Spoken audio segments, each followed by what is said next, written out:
Bueno, terceira parte dos grafitis, quedamos neste, acordadevos, mirade que guapo. Tremendo.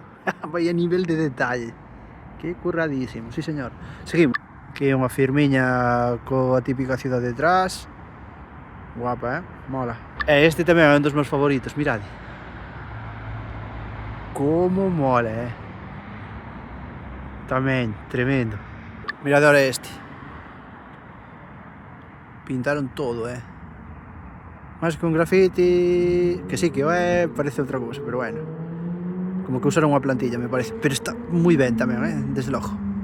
Ahora mira deste.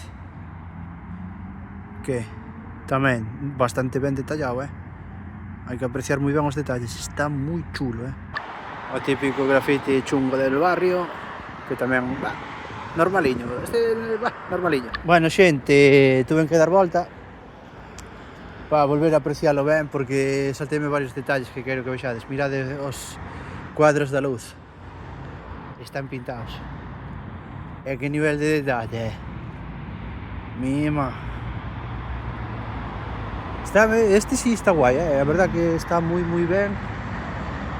Cada vez que o vexo, porque é increíble o que fixeron, non? Porque parece que non, pero se o ves desde este lado, dache unha perspectiva, sabes? É como se cambiara de color. Non sei se me explico, porque sí que cambia de color. E isto de día cun solazo que lle pete ten que ter uns matices tremendos. Está moi chulo, Sí. Pero moi chulo. Non sei se o podedes apreciar os contos así por aquí e tal. Está moi ben, sinceramente. E o que me volou a cabeza foi eso.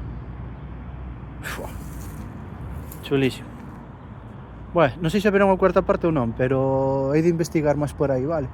Porque por ali hai un letazo de grafitis, pero é o típico grafiti de xente que vai por aí, vou poñer aí, que sei, cómeme nené ou algo así, non?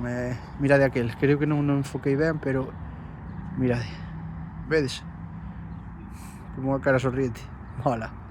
Bueno, peña, aí vos quedades. Hala, vou seguir explorando Chesnik, aquí en Polonia.